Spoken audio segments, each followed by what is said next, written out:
Hi, I'm Rev Myron. I'm a minister through Pathways of Light, and I've been a Course in Miracles student for 40 years. I'm going through the lessons this year, asking Jesus for clarity, and then I'm writing from that clarity, and that's what I'm sharing with you. Been doing this for several years now. So we're looking today at lesson 327. I need but call, and you will answer me.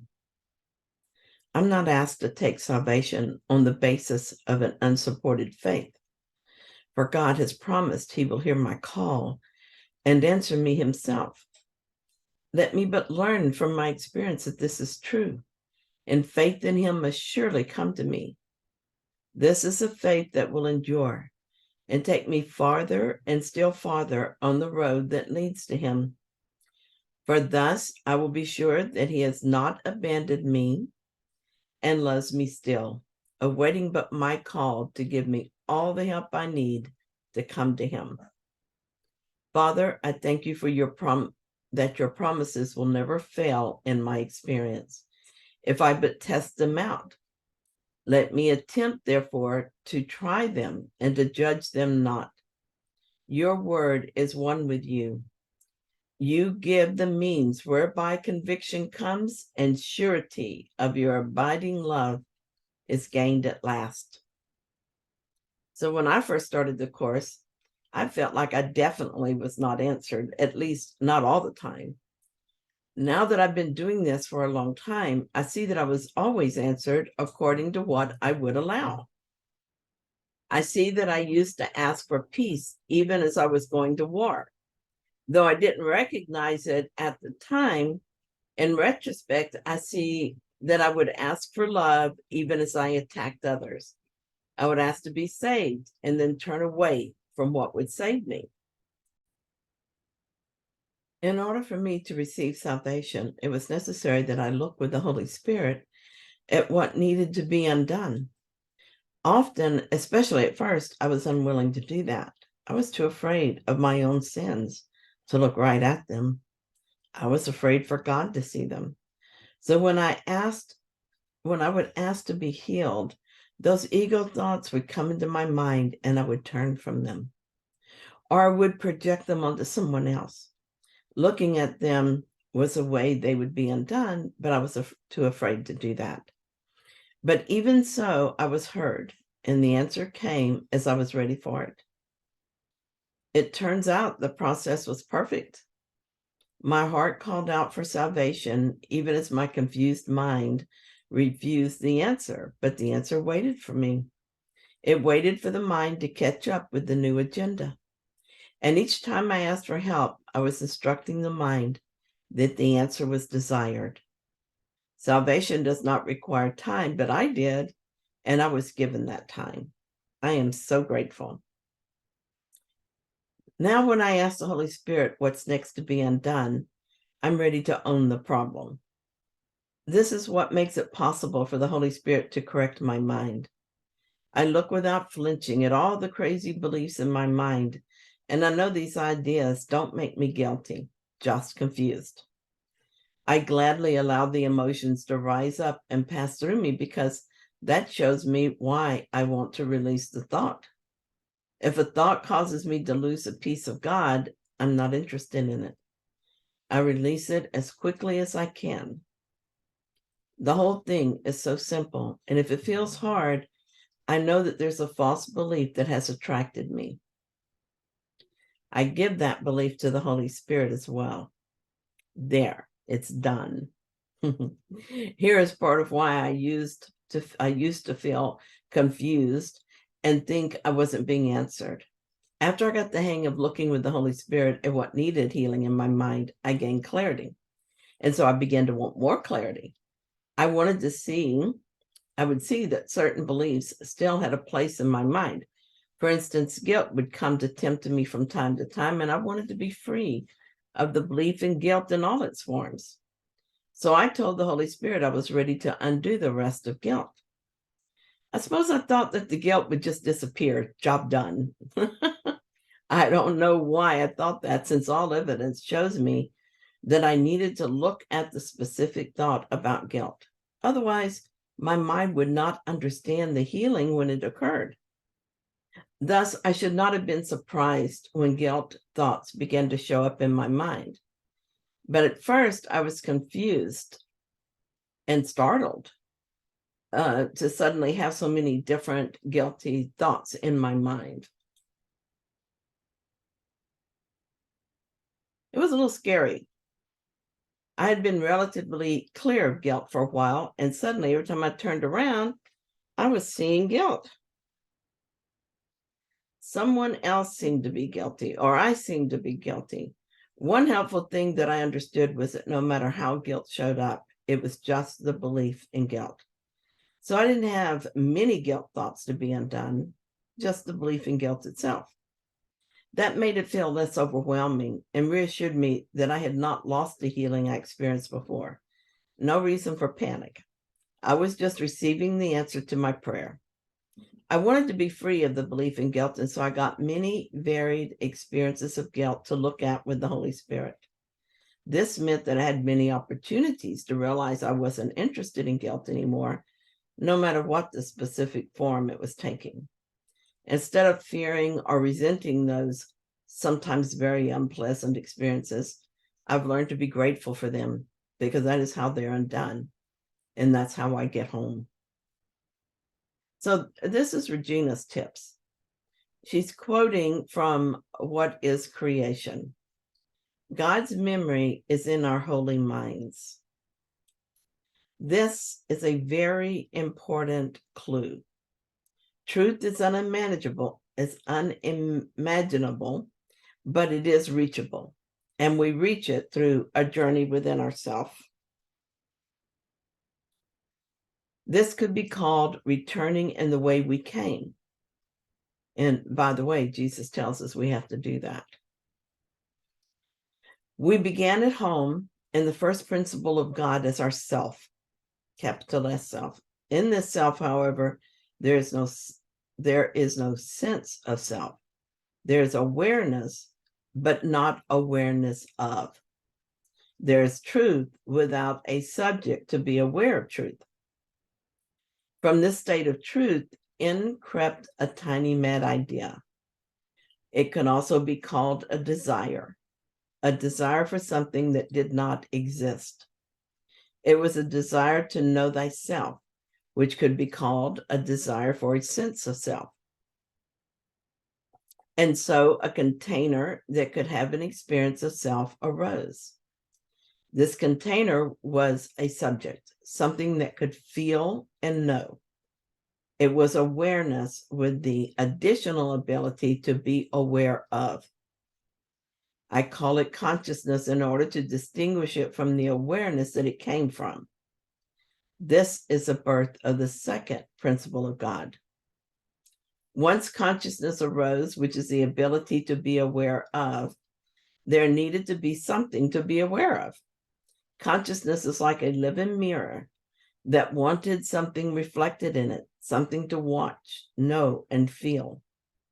Of course, consciousness could have simply turned back in the direction it came from, and it would have experienced the reflection of truth in itself. But consciousness was on an outward bound journey, so it looked outward in its desire to know something as itself. Out of the desire, divine law, the creative principle, arose, which is the third principle of God. Through divine law, all of manifestation was born, which is the fourth principle of God. As consciousness watched the images that appeared in itself, consciousness became engrossed with them. It began to identify with the images. Each of us, as consciousness, experiences an aspect of that identification. We feel identified with our thoughts, feelings, life experiences, etc., because we are the consciousness that has become identified with the images reflected in it. So now we begin the journey back in the way we came. It is an undoing. It is a return of a boomerang idea, going back inwardly by reversing the steps we took in the outward bound direction. So, I've used a lot of simple stories to explain the tiny mad idea on how we arrived at this experience. These were like children's stories, and this is more like an adult story. It took me a while to be ready to hear this one and to understand it. I cut it short. Regina goes on to talk about going even further, but I left that part out, and you can read it in her original tips if you like. I have the link on my website in this lesson. You can just click on the comment below to find it. The reason I didn't include it here in my journal is that I'm not ready yet to look at that part of the journey. I'm focused on the past. I'm focused on the part that I am to take next. So I read what she said, but I'm not thinking about it much. Okay, so Regina went on to talk about today's workbook lesson, and she quoted, "I'm not asked to take salvation on the basis of an unsupported faith, for God has promised he will hear my call and answer me himself." The God that we call on for guidance is not some distant deity, knowledge, or awareness. We are the one that took the outward journey from truth to our present attachment to manifestation. And every step of that journey is recorded in our divine unconscious.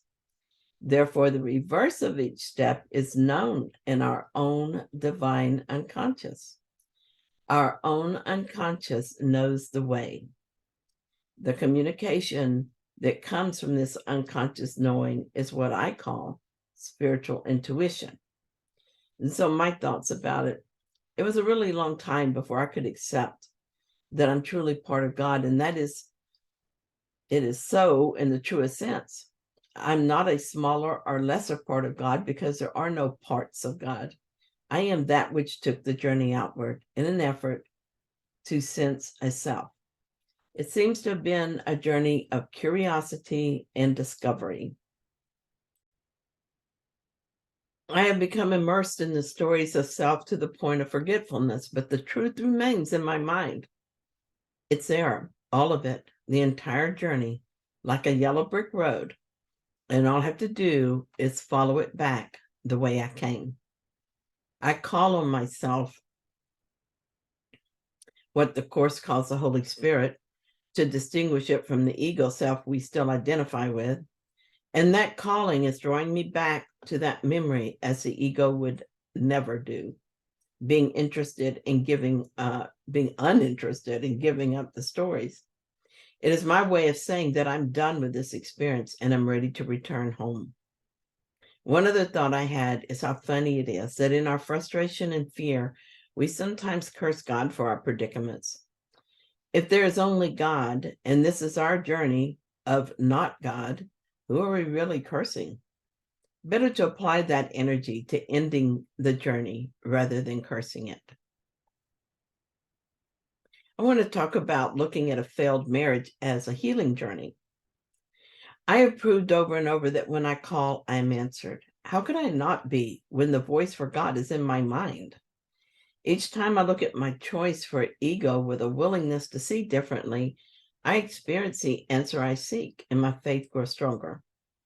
My motivation also grows stronger because God's answer leads to joy, while my ego's answer always leads to chaos. I'm trying to explain to someone who has no background for it the reason I don't fret much over my loved ones anymore. I began by talking about how worried a mutual friend is about her son's failing marriage. I suggested that she is worried not because the marriage is failing, but because of the meaning she gave the marriage. I said that longevity, not saying that right, Emma, of a relationship is a sign of success, is only a given meaning, and that there are other ways to look at it. We discussed a possible other meanings. What if the purpose of the marriage was to allow both people the opportunity to grow? In this case, a tumultuous relationship might be the most effective for this couple. The conflict may be helpful so that they can look at it and decide they want something else. They might use the conflict as an opportunity to practice forgiveness. Even if it looks like no one is growing in the relationship, this is not true. It may not be apparent growth, but simply looking at conflict and chaos is helpful because it encourages us to want something else. Sometimes we have to look many times before we finally reach the point where we're willing to admit it doesn't work and accept another solution. Each time we look, we are moving forward. In a situation like this, when the relationship ends, it would only mean they had learned all they could learn at that time. And it was time to move on to a different relationship that would offer other opportunities for growth, or perhaps the same opportunities presented once again will offer the chance to see that all conflict is the same. In this case, ending is a sign of success because it means that both parties had done all they could, and so we're through with it. When we fret over the outcome of any situation, it may be time for us to consider not another solution, but the meaning we gave it. I don't think my friend was open to this way of looking at things, or perhaps I didn't explain it well. But I was left wondering why we often choose to believe those things that cause us pain when we could easily choose to believe that which brings peace. I might argue that the alternative does not feel plausible to me, but why not try it? The results will teach me which is the better choice. Holy Spirit, I call on you to look with me on the people and situations that are part of my day. I think I know what it all means, but I'm willing to be wrong. I'm willing to see it differently, even if I can't imagine what that might look like. And I'm willing to surrender my own decisions and my own meaning and allow you to correct my mind. So here's something I wrote in 2015. The story represents another important understanding of how to look with the Holy Spirit. He also taught me not to be afraid of his gentle healing. Yesterday was such a lovely day. I acted as if I was already awake, and I was so happy and so peaceful all day long. Then as the day was ending, I needed to iron my clothes for work. When I do this chore that I don't particularly enjoy, I watch Netflix. I have a few shows that are a nice distraction from the job. What I noticed after a while is that the joy was fading. I noticed I was getting tense at the more dramatic scenes and sad at the sad scenes. So the joy and peace that had been such a miracle and such a blessing all day long were lost to me as I became engrossed in the ego stories playing out on TV. No, they were not true stories, but then neither are the ones that we play or that I play out in Myron's life. For just a few minutes, I was right there with my favorite characters, feeling what they were designed to make me feel. So it seemed to me maybe I should stop watching TV if it was going to cause me my happiness. And I realized that I felt resistance to the idea. It felt like a sacrifice. And I argued in my mind for watching. I could watch the shows of the Holy Spirit and ask that he teach me through them. I've done this before, and it was very helpful. But maybe I'm just justifying my desire for more illusions, as if my life and the world we made are not enough illusions. Here's something I've learned through experience. When I think that I should stop doing something, but I'm conflicted about it, I don't use the force of my ego will to stop. This is not the course way. And the reason is that it doesn't really work. I might stop the behavior, but the desire remains. So there's no real healing. It's just more conflict in my mind. It just shows up somewhere else in another form, perhaps, and I have to go through it again. Instead, I ask the Holy Spirit to remove from my mind desires that are contrary to my happiness. It's a lovely, gentle solution. It leaves open possibilities I've not considered. If it is time to end a behavior, it's not a sudden jarring thing, leaving me feeling loss. If I stop doing something, it's because I no longer want to do it. And if I have no desire for something, it's not a loss not to have it. This is what I've done in the case of shows. I still feel the desire to continue watching them, but also feel a loosening of that desire. It doesn't feel like I'm holding on for dear life, nor does it feel like I'm bowing down to a will, not my own, in the sacrifice of what I really want. I just noticed that I still look forward to the next episode of NCIS or whatever. But I also noticed that if I can't watch them for some reason, that feels okay too. So I see the desire is loosening.